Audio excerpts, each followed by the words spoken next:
Национальную идею. Мы живем в мире наций. Место белорусов у сусвете. Цинником выступаю здесь я. Ідея X на Єврорадіо. Вітаю всіх слухачів Єврорадіо. В ефірі черговий випуск програми «Ідея X». Програми, падчас якої ми працягваем шукаць, прамаўляць, намацаваць беларускую нацыянальную ідэю. Як заўсёды, вядучая ў студыі Максим Гаруноў і Зміцер Лукашук. Наша сённяшняя гостя Оксана Зарэцкая, сябра координацыйнай рады і кіраўнік ды заснавальнік школы дзелавой культуры і этыкету. Здравствуйте. Адразу вот такое пытанне будзе. Нацыянальная ідэя. Гэта вот звязана, можа быць, з якой-нибудь этыкетам. Вот не маеш ты нацыянальнай ідэі, і вот не прымуць цябе ні в адным культурным салоне. Ну, вы сразу решили быка за рога, да? Мы будем развивать потом тему. Я поняла. Ну, если пытаться увязать как-то этикет с национальной идеей, то связь это довольно вторичная на самом деле, поскольку воспитанный человек никогда не будет вас измерять по тому, насколько вы из престижной страны или насколько у вас развита национальная идея. Если, например, говорить об обществе, в котором много иностранцев, да, где очень высокий, там, скажем, уровень иммигрантов, где много трудовых иммигрантов, страны или культуры, да, которые находятся, предположим, на пересечении каких-то культурных путей, то мы обнаружим, что вежливым будет интересоваться другими культурами, пытаться их понять, быть знакомым с максимальным количеством идей, культурных стереотипов, для того, чтобы, ну, не то, что в них свободно разбираться, но проявлять уважение к любой культуре, вне зависимости от того, это будет крупная страна с огромным ВВП, либо какая-то совершенно незначительная. Так что я бы сказала наоборот. Культурная идея, она скорее про воспитанность, а не воспитанность про культурные идеи. Але вот калі паглядзець зараз, вот мы кажем, там свет глобалізуецца, вот як вы кажаце зараз, наадварот, там цікавіцца іншымі, а не расказваць пра сваё, неяк вот так вот не навязываць сваё. У гэтай сітуацыі увогуле разважаць, калі вот межы размываюцца, ну, не ва ўмовах коронавіруса, правда, але ўвогуле там, когда шмат хто кажа, я грамадзянін сусвету, а не нейкай краіны. У гэтай сітуацыі разважаць пра нацыянальную ідэю, казаць, што вот, нам трэба знайсці нацыянальную ідэю. Вот, увогуле, варта ці не варта? Я ужасно не люблю выражение «я гражданин света», я там гражданин мира. Да? Насколько мы помним, оно приписывается Сократу. Для того, чтобы подобное заявлять, надо быть не просто очень образованным человеком и хорошо знакомым с другими культурами. Надо отдавать себе отчет, что тогда вы должны стоять на стороне общечеловеческих ценностей и не отрицать уникальность культуры, в том числе своей, что я, например, довольно часто наблюдаю, подчеркивать важность присутствия абсолютно всех культур. Гражданин света, он принадлежит всем культурам, и он за каждую из них будет стоять горой. Я бы, наверное, так сказала. Сегодня, когда мы говорим «я гражданин мира», то чаще всего за этим скрывается, ну, я не знаю, такая аполитичная лень. Желание сказать, я не буду защищать какую-то уникальную культуру, мне нравятся все. Но это, знаете, как человек, который называет сам себя меломаном, при этом слушая там 3 каких-нибудь певца и не отдавая себе отчета во всем многообразии и богатстве музыкальной культуры. Сегодня чаще всего, когда произносят «я гражданин мира», это не имеет никакого отношения к реальному смыслу этой фразы. А вот у меня есть знакомый, очень взрослый человек, и он мне как-то в свое время хвастал, что он приехал в Австрию, ну, и там нашел как бы еще более взрослых людей, как бы совсем уже стариков, как бы из старой эпохи. Эпохи, там что-то не Франца Фердинанда. И вот он говорил, что он мне рассказывал, что нормальным у них считалось знать 7-9 языков. Ну, то есть, как бы Австро-Венгерская империя, там говорили на венгерском, там говорили на немецком, там говорили на словацком, немножко на румынском, иногда на хорватском, иногда на румынском. Да-да-да. На всех этих языках эти старики плохо, но говорили. И это прекрасно. И вот они считали, из того, что вы сказали, значит ли это, что вот быть гражданином мира, это надо быть таким старым австро-венгерским, австро-венгерским стариком старой закалки. То есть, как бы, знать... ВКЛовским. То есть, для них правильно и замечательно. Ты начинаешь зваться человеком, когда ты знаешь 7-8 языков. То есть, даже если ты на этом языке можешь только в ресторане гуляш заказать, тем не менее, как бы ты какие-то там 20-30 фраз на этих 7 языках знаешь. И, в общем, и нужно постоянно новые языки заучить. То есть, как бы, они там друг с другом еще деды соревновались. Ой, вы такой пласт прекрасный сейчас поднимаете. Сразу хочу вспомнить фразу, которая, по-моему, принадлежит Чехову. Чем больше языков ты знаешь, тем больше раз ты человек. Да? И мне не хочется сейчас использовать слова о том, что если вы гражданин мира, то вы там такой этот старый австро-венгер, еще имперской закалки, потому что за этим сразу пойдут коннотации имперского толка. Не, я имел в виду только знание, стремление к количеству освоенных языков, хоть как-нибудь. Через язык мы осваиваем культуру, безусловно. И когда мы знакомимся с языком, мы не просто учимся заказывать гуляш, да, или каким-то утилитарным способом с этим языком знакомимся, мы во многом считываем другой тип мышления. Может быть, вы обращали внимание, если вы говорите на нескольких иностранных языках, что когда вы, например, говорите по-французски или по-английски, у вас меняется интонация, меняется жестикуляция, и нередко случается такое, что даже решения могут зависеть от того, на каком языке вы о них думаете. Я читала подобное у Набокова, например, да, который был билингвом, и он прекрасно ощущал вот эту разницу между языками и сложную взаимосвязь в психике человека этих двух структур разных языковых. Ведь, как известно, языки записываются в разных участках головного мозга, да, то есть не значит, что у нас там какая-то часть полушария отвечает исключительно за знание языка. Нет, оно как бы равномерно распределяется по всему мозгу, и поэтому говорят, что если вы знаете много иностранных языков, то это вас отдаляет от Альцгеймера. Как бы не зря, потому что в этом случае клетки мозга действительно меньше склонны к отмиранию и к этому заболеванию. Возвращаясь к нашей теме о разности культуры и языков – это один из прекраснейших показателей. У меня был знакомый француз, который преподавал в отеле каком-то сетевом плавании. Он говорил на 10 языках. Он мог вести свой предмет на 10 языках. Не потому, что он был 7 пядей во лбу. Мы с ним, когда познакомились чуть ближе, оказалось, что он там за свою жизнь прочитал 5 книг.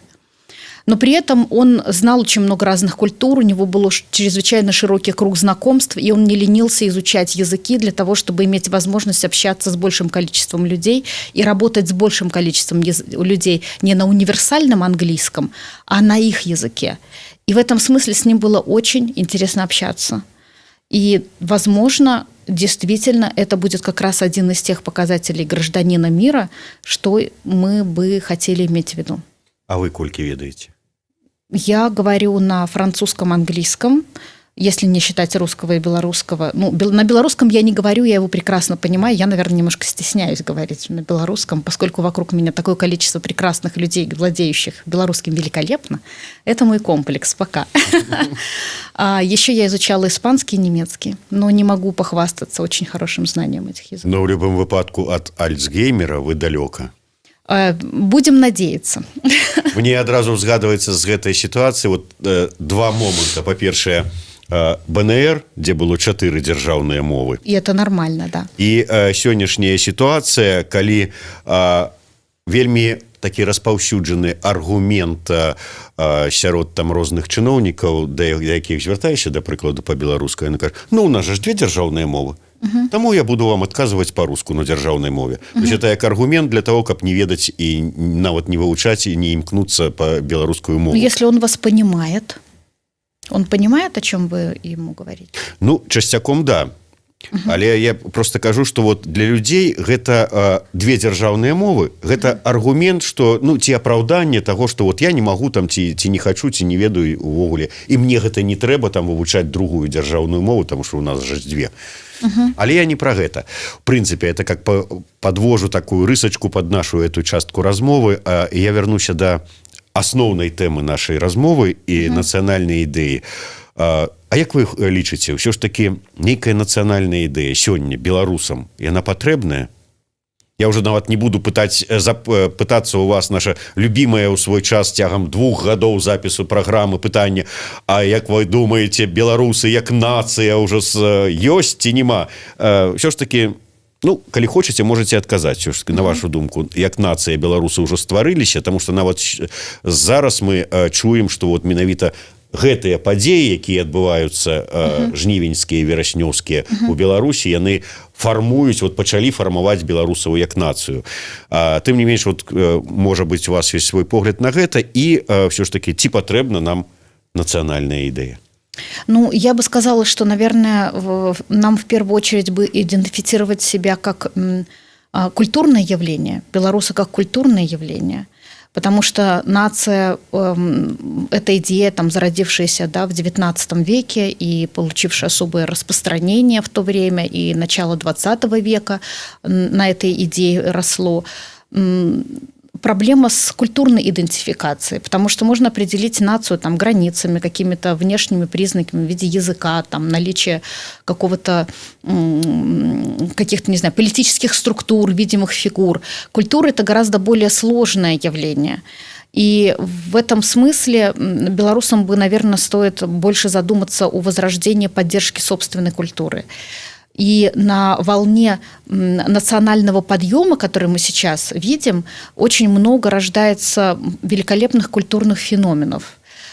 И театральные постановки в новом формате. Посмотрите на новую интерпретацию тутейших, да, которую мы недавно видели. И на канале YouTube Купаловского театра можно это сейчас посмотреть.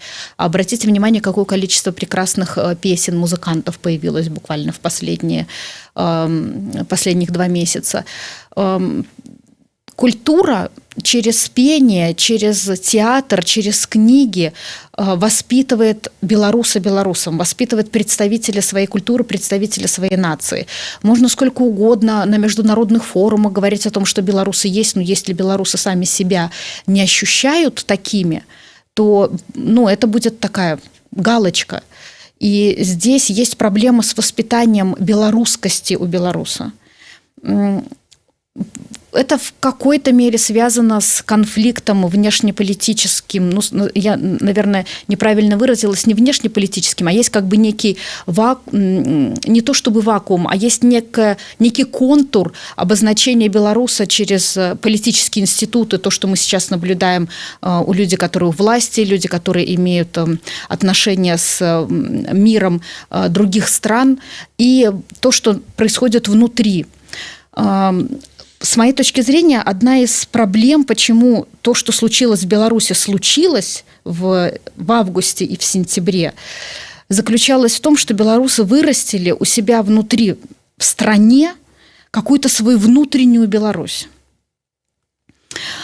Из-за нежелания и невозможности общаться и взаимодействовать с официальной властью, из-за того, что она шла в категорический отказ и никак не хотела принимать и воспринимать то, что происходило внутри, в голове, в сердце белоруса, появился такой, знаете, национальный эскапизм – уйти во внутреннюю Беларусь.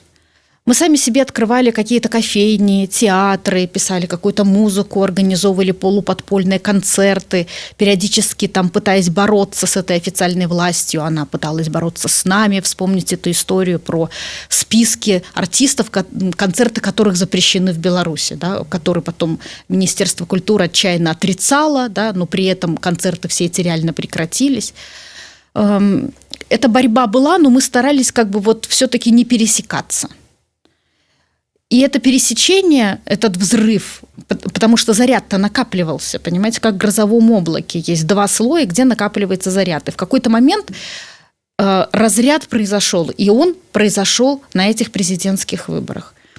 И то, чего я сейчас больше всего опасаюсь, что устав бороться, устав выходить на марши, мы опять уйдем в эту внутреннюю Беларусь. Найдем способ писать музыку, организовывать концерты, прятаться от власти, прятаться от ОМОНовцев. где-то перетерпим, где-то забудем, где-то скажем, ну как же с ними бороться, мы вот тихенько там сами по-партизански что-то сделаем. Вот этого я боюсь сейчас больше всего. Потому что белорусская культура достойна того, чтобы ее предъявить миру, но если она будет внутри в себе вариться, то мы уже видели, к чему это приводит. Я зачаплюся за одно ваше слово. Вы сказали, колькі з'явілася цікавых выдатных музыкантаў. Ну, справа-то ў тым, што і ўсе гэтыя музыканты, фактычна ўсе, яны і раней былі. І той же самы Мацкевіч, які зараз ездзіць па дварах, філосаф, ён таксама быў. І Аксана Зарэцкая, якая таксама зараз во дварах выступае, яна і раней была. І Ганна Севярынец, якая чытае, ездзе, яна даўно піша свае кнігі. Беларусы раптам зацікавіліся беларускай культурай, беларускай песняй, беларускай думкай. Чаму? От раптам. Извините, я дополню вот то, что сказал Смитер. Вы сказали, белорусы внутри себя вырастили. Тут как бы были вот Ганна Северинец, Мацкевич. В общем, они потом вот после передачи или перед передачей, или как-то параллельно встречались, у них было у всех ощущение, что они здесь не нужны. Угу. Абсолютно. Что никакой тут Беларуси внутри не вырастает. Вот они есть там, типа, вот несколько сот человек, которые вот этим всем живут, которым это все нравится. И которые, в общем, этому всему посвятили свою жизнь. А вот люди, которые за пределами вот этого узкого круга, в несколько сотен человек, им в самом деле приятно быть с Лукашенкой. Ну, то есть, как бы, они это все лукашисты. Ну, в той или иной степени. Там все зависит от степени упоротости, но вот как бы вот, как бы от явно, от яркого лукашиста до вот такого пассивного лукашиста, но это все-таки океан лукашистов. И я помню, специально смотрел за социальные сети, вот когда только-только все началось, когда белорусы начали вести себя как граждане, вот, у большинства из тех людей, которых я знаю, с которыми мы были на эфирах, была растерянность. Они не понимали, что не так. Это лукашисты. И они продолжали считать, ну, как бы вот этих всех людей, которые сейчас выходят на акции, продолжали считать лукашистами. Вот. С ними что-то не так стало. То есть, как бы, было еще как бы недели 2 или 3, может, даже 4 недели. Как бы очень долго это длилось, когда их начали признавать, этих лукашистов начали признавать за белорусов. Не сразу все произошло. То есть, вот, как бы, вот ваша фраза о том, что белорусы что-то в себе вырастили, если вы спросите тех, кто растили, в общем, у них, кроме, как бы, они вам потом скажут все. Вы подождите, когда там, у вас все получится, они вам предъявят счет за все эти 30 лет, когда они жили, ну, просто вот, ну, в пустыне, ощущали себя просто вот пророками в пустыне. Вот. Поэтому... Я понимаю, о чем вы сейчас говорите. Что мне хотелось бы на этот счет сказать? Понимаете, на протяжении 26 лет происходила такая жесткая стигматизация оппозиции. И была масса обидных слов налеплено к оппозиции. Там называли их там змагарами, опами. Господи, какие только слова, оскорбления, пренебрежения не летело в сторону этих людей. Доставали каких-нибудь самых одиозных персонажей, лидеров, высмеивали их. И эта машина антиоппозиционной пропаганды, она была уже прямо точена и прекрасно работала, и дальше бы работала совершенно прекрасно. Перелом произошел тогда, когда огромное количество людей внезапно себя почувствовало на той стороне, которую оскорбляют. Как так получилось? А как это получилось? Потому что слишком велика была та прослойка, которая считала, что она аполитична, политики не касается, и вообще их ничего не интересует. Вот я могу хлеб купить себе, я могу там одежду себе купить, я могу так более-менее там на квартиру, на машину собирать. Ну, как бы и ок. Мы же живем в стране, где там бомбы над головой не летают на тот момент, понимаете? Я приехала в Беларусь в 2018 году, достаточно долго до этого прожив в Швейцарии. И когда я сюда приехала, обнаружила огромный скачок, который был совершен, ну, там, в развитии городской среды, например. Там появилась масса кофеен каких-то меленьких, там отстроилась эта улица революционная. И сначала казалось это все так очень мило и кукольно, и так вот почти-почти Европа. А когда начинаешь в этом жить, когда начинаешь понимать, что это только видимость, это только внешняя картинка, а внутри вся та же гнилая система, которая не дает тебе развиваться, и складывается впечатление, что ты работаешь не благодаря, а вопреки многим системам, ты начинаешь понимать, что этот обман был создан специально, чтобы умаслить вот опять эту большую массу, для того, чтобы она и по-прежнему себя чувствовала очень спокойно. И это бы и дальше происходило, если бы, как говорят, одному усатому персонажу хватило бы ума нарисовать себе 51%, а не 89%, понимаете? И дальше бы белорусы сидели так. Но когда при абсолютно всех внешних признаках тебе нагло врут прямо в глаза, прямо в лицо, и не просто говорят ложь, а еще и бьют тебя за то, что ты не хочешь верить в эту наглую ложь. И вот на этом родилась та волна народного возмущения, которую мы видим сейчас. Потому что это уже просто ни в какие границы не лезет. Белорусы, они были успокоены определенными внешними обстоятельствами. Вот как бы такой внешней упорядоченностью более-менее. Катаклизмов каких-то не происходило, ну и ок. Но как только ты высунул нос из этого мирка крохотного, который тебе вот вроде как пригладили, и тут же очень жестко получил по этому носу, и тут же тебе дубинкой по лицу, и тут же тебе светошумовую гранату в лицо. Вот от этого белорусы были в абсолютном шоке. Понимаете, потому что когда посадили Бабарика, и люди вышли огромными толпами на проспект и сигналили, и я была во всех этих цепях, и ездила по проспекту, и сигналила, и делала все возможное, чтобы только создать этот шум. Мы хотели, чтобы проснулись все. И с каждым днем эта толпа становилась все больше, больше и больше. Заслуга Бабарика, Цепкалы и вообще всей этой президентской кампании, которую мы с вами пережили летом 2020 года, в том, что белорусы вдруг увидели, что может быть как-то по-другому. Дело не в программах, которые предъявляли эти кандидаты, а относились к белорусам иначе. Белорусам вдруг сказали, что они достойные и умные. Вспомните новогодние речи Лукашенко на протяжении последних 26 лет. В них всегда содержится фраза «следующий год будет тяжелый». Было тяжело, но мы совсем справились, а дальше будет опять тяжело. И вот ты живешь под этим гнетом, тяжко, вось гэтая гора, вось гэтая доля, ну все ж так по-белоруску. А почему по-белоруску это гора и доля? Ну не нравится мне это, не хочу я этого. И появляется человек, который говорит: нет, ребят, вообще не обязательно нам страдать. Вообще-то можно этим всем разумно управлять. Вообще-то, может быть, национальная идея, построенная не на тяжелом труде и самоуничтожении, а на гордости, а на радости, а на смехе. И тут мы вспомнили: да черт побери, у белорусов же есть песни и танцы, у нас же есть прекрасные национальные игры, мы же можем смеяться, собираться, мы же можем, в конце концов, и хороводы поводить на площади. Почему нет?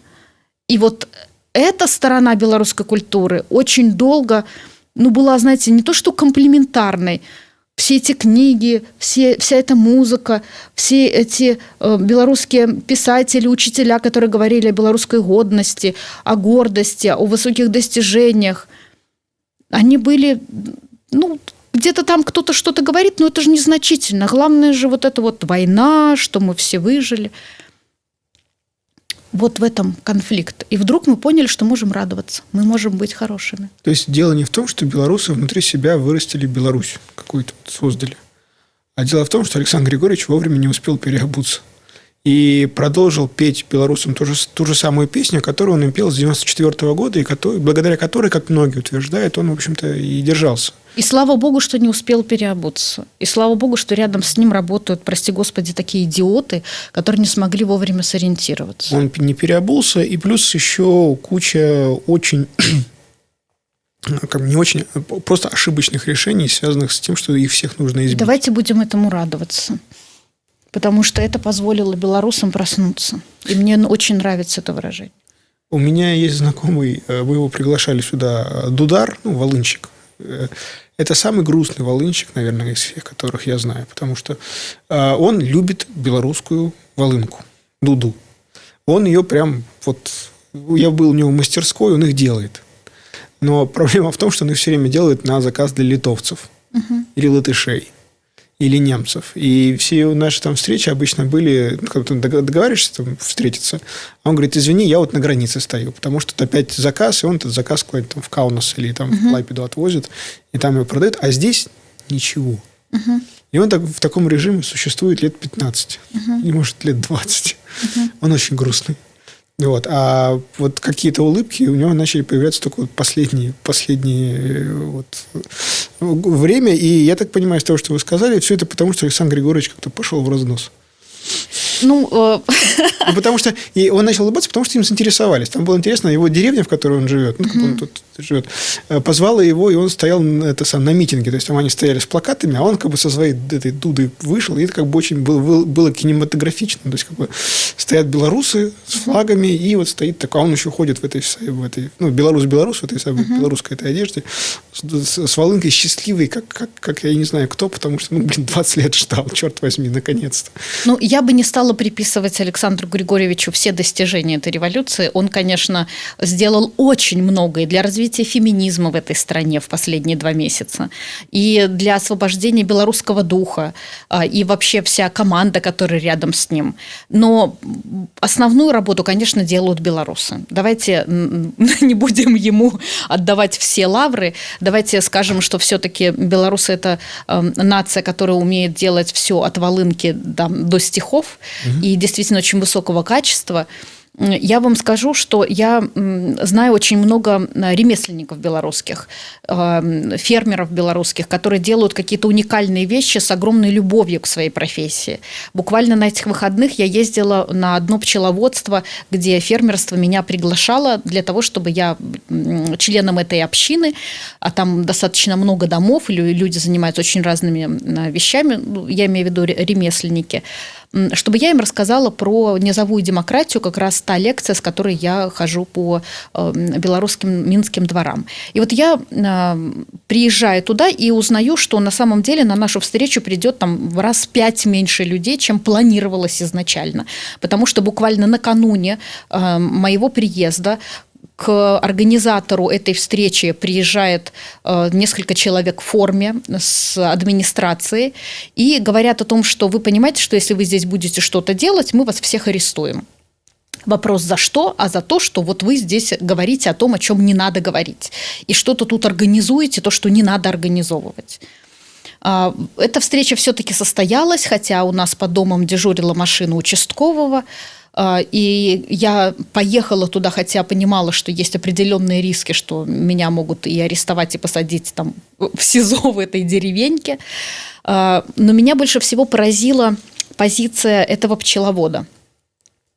Человек занимается этим очень много лет. Пчеловодство – это целая вселенная. Он там делает такое количество пчелиных продуктов потрясающих и всем абсолютно угощал. Это приходишь к человеку, и он говорит, а вот это посмотри, а еще вот это делаю, и вот это, и вот эти вот конфетки, и вот эти вот какие там витаминки, и вот это вот мы замораживаем, это мы подсушиваем, а вот здесь мы придумали еще такую технологию, а вот это вот наше ноу-хау.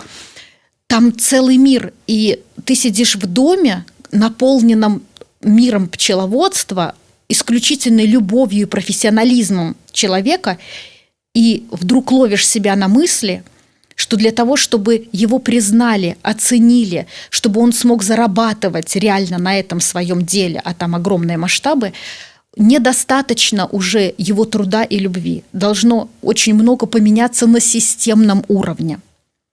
Вот я, когда говорю о том, что белорусы вырастили у себя внутри вот какую-то внутреннюю Беларусь, я имею в виду именно это. До какого-то уровня вы можете заниматься своим делом, своей профессией, там, писать песни, добывать мед, собирать грибы, вышивать. вот так вот кулуарненько внутри у себя. Но как только встает вопрос о постановке бизнеса, о выходе на международную арену, об участии в международных выставках, о представлении своего бренда, даже своего бренда на национальном уровне, просто громко представить свой бренд, это сделать невозможно без взаимодействия с госмашиной. Потому что здесь есть и регистрация патентов, и прохождение массы юридических и бухгалтерских процедур. И все начинает катастрофически рубиться. Если у вас нету своего человека в исполкоме, ну, считайте, что дело пропало. И оно варится внутри. Варится. И таких людей немного, и белорусы были очень атомизированы. Я что-то делаю свое, ты что-то делаешь свое. Вот мы можем там сбиться небольшими группками, знать, что мы сделаем что-то вместе. Но в августе мы вдруг поняли, что нас так много, что нас уже невозможно сосчитать. Речь идет не про одну деревеньку, речь идет даже не про один город, а идет речь про сотни и миллионы, тысячи людей. И это было абсолютным открытием для белорусов. Сама цифра. Почему власть так боится того, чтобы мы собирались? Откуда этот страх? Какая проблема в том, что будет 3, 4, 5, 10 человек стоять? Потому что когда мы стоим вместе, когда мы узнаем друг друга, мы понимаем, как нас много. В Древнем Риме в один момент, я сейчас не вспомню, при каком консуле, был издан указ, что все рабы должны носить ошейники, чтобы внешне отличаться от господ. Этот приказ очень быстро отменили, потому что рабы вдруг увидели, как их много. Они были везде, всюду. Они видели друг друга. И белорусы начинают сейчас видеть, как нас много. Почему власть так боится этих картинок с митингов? Потому что это нескончаемая толпа. Почему им так важно доказать, что нас мало? Потому что они могут сколько угодно говорить, нас много и нас большинство, но они ни одного такого митинга собрать не могут. Они не могут предъявить ни одного такого числа. Потому что это тонкая, разрозненная, кривая прослойка, это решеточка. А за этой решеткой львы. Пора бы нам уже понять, что мы львы. Пора бы нам уже собраться. А правильно вот сейчас услышал? То есть мы сейчас просто уточняем. То есть виноваты не просто неадекватные решения, ошибочные решения Александра Григорьевича и администрации, которая вокруг него, а вот эти вот 100-тысячные, 200-тысячные, 250-тысячные митинги в Минске и вообще по всей стране, это результат накопленного раздражения белорусами от контактов с государственной администрацией. Да, в каком-то смысле абсолютно верно. А первой ласточкой этого были митинги Тихановской, когда вдруг приезжаешь в районный город и видишь там такое количество людей, что оно не помещается ни на каких площадях. И помните, последние просто отменялись. Это было фиаско местной власти просто. Они понимали, что они ничего не могут сделать. То есть вот эти вот, я помню, где-то из Бреста был замечательный снимок, я все время постил и как бы шутил. Там люди в лесу стоят, прям такие лесные люди выше. И эти люди выше не потому, что, предположим, где-то там в феврале, либо в марте Александр Григорьевич как-то вот что-то не так сказал, а потому что последние 10 лет администрация на местах, чиновники на местах, которые были отобраны, мы же знаем, как в Беларуси власть устроена. Это такая прямая вертикаль, которая... Набор чиновников, их инструкции, их функционал был настолько неэффективным, настолько поперек всего, интересов граждан, что, в общем, они и вышли. То есть, в общем, виноват не сам Александр Григорьевич, а вообще как будто вся эта административная машина. Он же ее построил, понимаете? Он же ее построил, и он нашел тех людей, которые будут абсолютно согласны с работой этой системы. Мы должны понимать, что есть законодательная ветвь власти, да, есть власть самоуправления, есть то, что происходит на местах, где люди обозначают свои проблемы и пытаются их решать на законодательном уровне, а есть исполнительная власть, которая вроде как это должна регулировать. Она выполняет функцию регулирования и контроля за тем, чтобы эти законы, правила исполнялись. В Беларуси эта система исключительно перекошена, катастрофически перекошена. У нас исполнительная власть, она делает все. Она не дает возможности людям решать их проблемы. У нас происходит управление бизнесом не через создание условий и правил для работы этого бизнеса, а через проверки разных систем, через контроль за тем, как во всех этих сотнях документов, которые часто противоречат друг другу, человек пытается лавировать и как-то в них разобраться. Один из примеров – это КАТОСы. Да, коллегиальные органы территориального самоуправления, про которые мы вдруг узнали. Оказывается, они существовали и были прописаны в законодательстве не первый год. Понимаете, и КАТОСы организованы уже на местах. Они существуют, у них даже там есть какие-то комнатки, закрепленные за их территорией, которыми можно пользоваться там, для работы, хранения документов и тому подобное. Белорусы про это не знали. Да, и мы начинаем разбираться сейчас, а как же нам войти в эти КАТОСы. И обнаруживается, что в Минске свои способы это сделать, да, в Витебске свои, в Могилеве, и эти границы КАТОСов надо конкретно узнавать, не существует никакой единой базы. Потом вдруг оказывается, что и законодательные акты, как это все было учреждено и организовано, оно очень сильно отличается от района к району, и достать эти документы невероятно сложно. Не только сложно, потому что они есть. Не только сложно, потому что они где-то там спрятаны, а те люди, которые отвечают, например, за их хранение, они это откровенно скрывают. Говорят, я не в курсе, я не знаю, я вам не покажу. Они саботируют, они не приходят на встречи. Вот эта вот власть, она пытается всячески укрыться от того, чтобы людям предоставить возможность участвовать в самоуправлении. Вот это же просто дело швах. То есть, смотрите, я сейчас вернусь к вашему примеру вот с пчеловодством. Угу.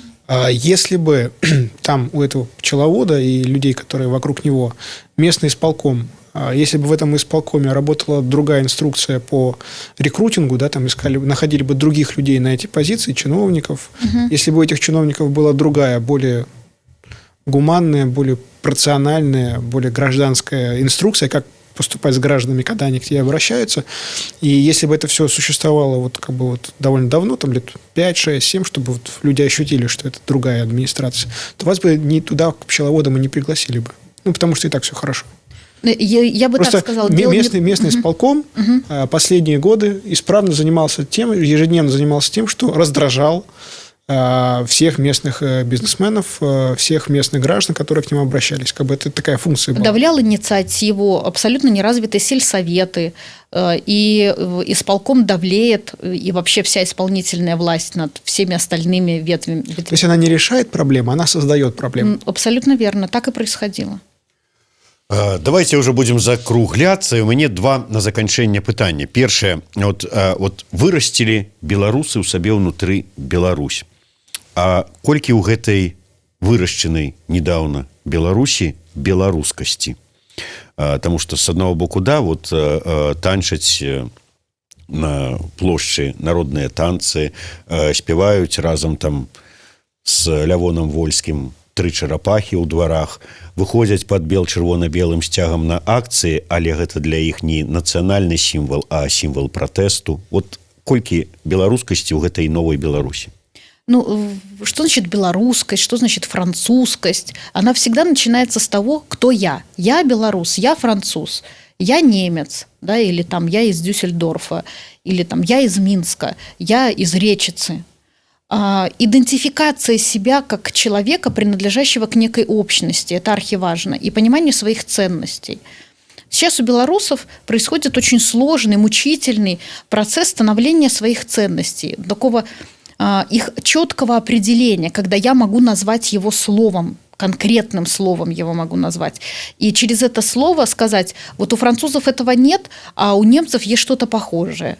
И здесь нам предстоит в очень короткие сроки сделать то, что, возможно, в других странах там происходило столетиями. И абсолютно незазорно посмотреть, а что происходит у других. Мы можем слепить свою нацию вот на, ну, скажем так, определение своей нации, да, опираясь на тот опыт, который есть вокруг в мире. мне в этом смысле очень нравится сравнивать белорусов со швейцарцами, как это не парадоксально звучит. Но мы невероятно на них похожи своим характером, невероятно похожи на швейцарцев своим трудолюбием, обстоятельствами жизни, даже особенностями территориальными, понимаете? В Швейцарии тоже нет особо каких-то ископаемых, не сидят они там на нефтяных залежах. У них даже калийной соли нету, понимаете, хотя бы что-то у нас есть. Поэтому им приходится создавать вот эту наукоемкую экономику. И им прекрасно это получается делать.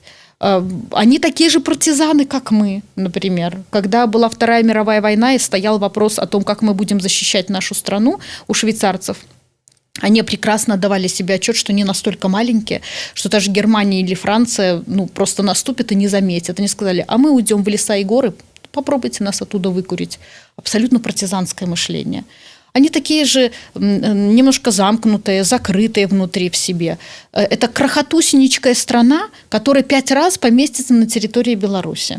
При этом у них есть национальный вид спорта, у них есть своя музыка, у них есть своя культура, которой они чрезвычайно гордятся. Размер страны, количество людей вообще никакого отношения к силе культурного кода не имеют. Белорусам сейчас очень важно этот код определить в словах. Когда вы говорите о том, что люди выходят на митинги с БЧБ флагом и считают это в первую очередь признаком протеста, а не национальным признаком, то я здесь с вами не соглашусь. Потому что уже и сказано, и написано, и показано про БЧБ флаг настолько много и настолько ярко и красиво, что идентифицировать себя с той великой культурой приятно и легко. Почему у Лукашенко проводилась такая массированная идеологическая работа по тому, чтобы внедрить в голову белорусов идею Второй мировой войны? Во-первых, для того, чтобы лишить нас прошлого, в котором мы были великой независимой страной. И посмотрите, у любой культуры, мы возьмем с вами Болгарию, Турцию, Россию, Францию, Португалию, да, господи, вообще любую страну, у них всегда есть вот эта вот идея великой Болгарии или там великой Турции от моря до моря. У белорусов тоже есть эта великая идея, потому что дело не в границах, понимаете? То есть, когда мы с вами произносим эту идею, то у соседей или у спорщиков, у наших оппонентов может появиться такая мысль: ах, так вы хотите завоевать соседей? Нет. В первую очередь определение своей культуры от моря до моря говорит о распространении культурной идеи, культурного кода. Что мы как-то не сами там в себе и внутри, вот как-то так мелко и невзрачно, рядом с великой русской или рядом с прекрасной украинской культурой. Прости господи, не об этом речь идет. А речь идет о том, что белорусская культура столь же достойная, яркая, интересная, полна такими же любопытными и оригинальными произведениями культуры и искусства, как и любая другая, достойна внимания. В Европе я встречала исключительный интерес к нашей нации. И когда я рассказывала о том, что такое Минск, когда я рассказывала о том, какой это белорусский алфавит, людям это было чрезвычайно интересно. Нету этого снобизма, это неинтересно, это глупости. Мы сами себе это придумали. В первую очередь белорусам стоит поверить в себя и с гордостью заявлять. Когда вы употребляете слово «величие», я так из того, что вы говорите, я понял, что вы говорите о чувстве собственного достоинства. Конечно, годность, чувство собственного достоинства и утверждение «я есть». В смысле ты со мной не считаешься? А кто ты такой, чтобы со мной не считаться? И вы есть, вы вместе со всеми. В смысле, безусловно, я уважаю себя, но я уважаю, я равный среди равных. Абсолютно. И белорусы ничем не хуже швейцарцев. Вот в этом и есть то, что вы говорите про величие. Да, именно об этом. И таким чином национальная идея от Оксаны Зарецкой. Я белорус, я белоруска. Скажите это с гордостью. Научитесь говорить это с гордостью. И это будет самый большой подарок, который мы можем сделать этой нации, этой культуре, потому что из этого родится все остальное. Когито эрго сум. Мыслю, следовательно, существую. Через определение себя как белоруса мы родим белорусскую культуру, мы утвердим белорусскую культуру. И тогда у белорусской культуры есть шансы на существование. Таким чином, я беларус, ці беларус это гучыць годна, ці я беларус, я ёсць. Я беларус, я ёсць і ёсць Беларусь. Жыве Беларусь. Вы прыйшлі ўсё адно да гэтага. Жыве Беларусь, я беларус. Дзякуй вялікі. Аксана Зарэцкая ад крамы Сымбальбай, Еўрарадыё, праграма Ідэя Х. Вось такі кубачак напамін пра нашу сустрэчу. Аксана Зарэцкая, Максим Горунов, Зміцер Лукашук. Слухайце і глядзіце нас. Ідэя Х на Еўрарадыё.